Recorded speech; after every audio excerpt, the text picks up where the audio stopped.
US President Donald Trump, speaking during a visit to Scotland, called for an end to the war in Gaza, saying a ceasefire is possible. Standing alongside UK Prime Minister Keir Starmer, Trump stressed the urgent need to provide food and safety to civilians in Gaza. I told Israel, I told Netanyahu, maybe it's time to do it differently, he said, calling the conflict a tragic situation. Trump said he would discuss Gaza with Starmer during their meeting.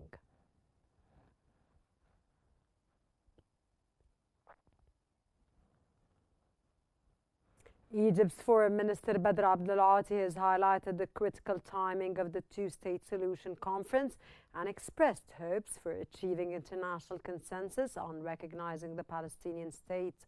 Abdulati emphasized ongoing collaboration with the United States and Qatar to secure a ceasefire in Gaza. Welcoming France's commitment to recognizing Palestine, he also pledged to organize a reconstruction conference for Gaza immediately after the conflict ends, underscoring Egypt's active role in promoting peace and recovery.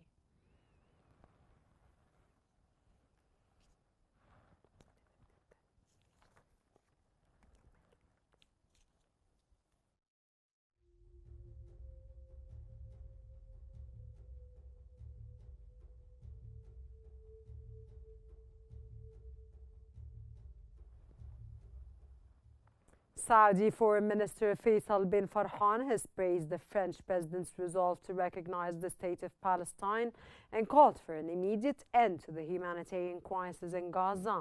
Speaking from New York, he reaffirmed commitment to fulfilling the Palestinian people's aspirations and described the conference as a pivotal moment to advance the two-state solution and bring an end to the occupation.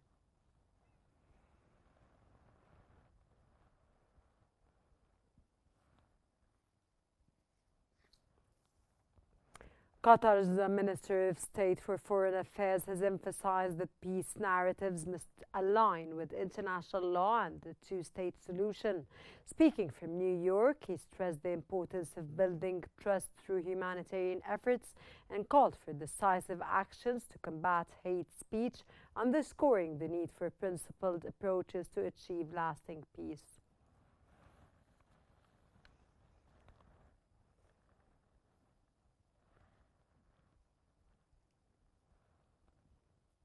United Nations Secretary General Antonio Guterres has condemned Israel's ongoing actions in the occupied Palestinian territories, calling them illegal and unacceptable. Guterres denounced what he termed the creeping annexation of the West Bank as illegal and the wholesale destruction of Gaza as intolerable. Let's be clear. The creeping annexation of the occupied West Bank is illegal. It must stop. The wholesale destruction of Gaza is intolerable and it must stop, he said. Guterres also warned against unilateral moves that could permanently derail the prospects from a two-state solution, insisting they must stop. Two-state solution are unacceptable. They must stop.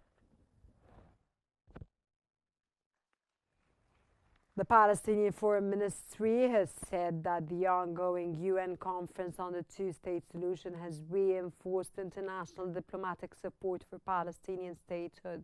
In a statement, the ministry urged all countries to actively engage in efforts to protect the two-state solution and achieve lasting peace. It affirmed its commitment to translating the conference's momentum into practical steps to end the occupation, calling the two-state solution the cornerstone of security, stability, and prosperity in the region.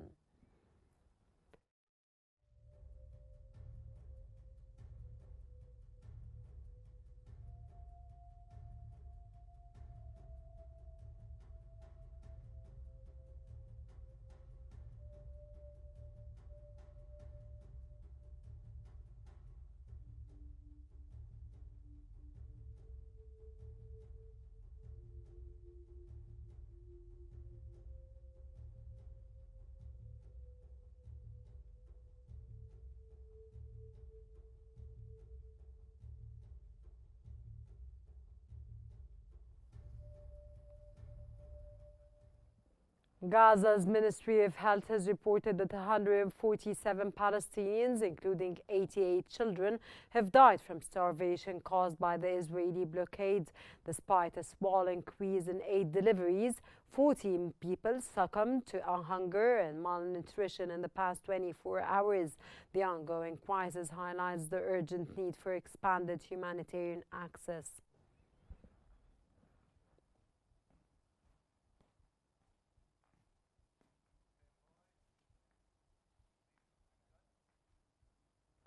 Former U.S. President Barack Obama has condemned the deepening hunger crisis in Gaza, calling the reported starvation deaths a travesty and demanding immediate action to ensure aid reaches civilians.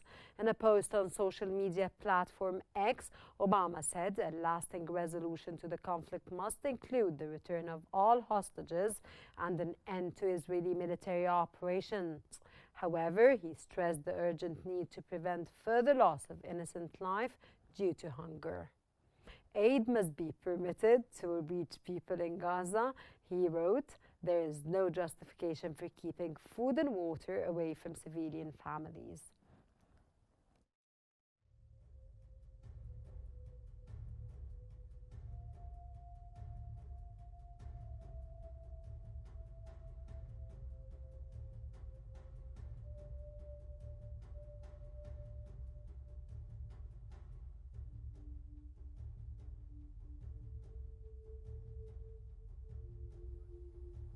Israeli Prime Minister Benjamin Netanyahu has rejected claims of starvation in Gaza, claiming instead that Israel has allowed humanitarian aid into the enclave throughout the conflict. There is no policy of starvation in Gaza, Netanyahu said, calling such accusations a bold-faced lie. Netanyahu claimed that Israel has facilitated the entry of nearly 2 million tons of food and that hundreds of aid trucks are currently stalled on the Gazan side of Karam Abu Salim crossing due to ongoing combat and logistical delays by international agencies, including the United Nations.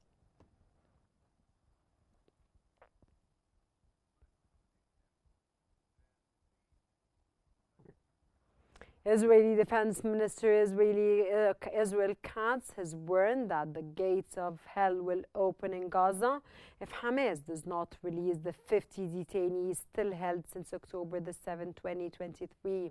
Katz said Israel would escalate its military operations beyond what has been done with great force.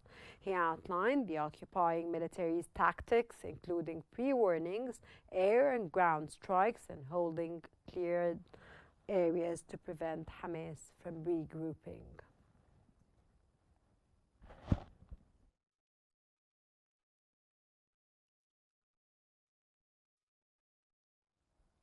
Yemenis Houthis have announced they would target any ships associated with the companies doing business with Israeli ports, regardless of nationality, as part of the fourth phase of their military operations against Israel.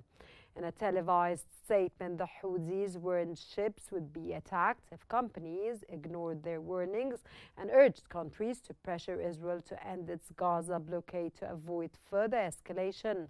In May, the United States reached an unexpected deal with the Houthis to hold bombing in exchange for a pause in attacks on shipping, but the Houthis maintained that Israel was excluded from this agreement.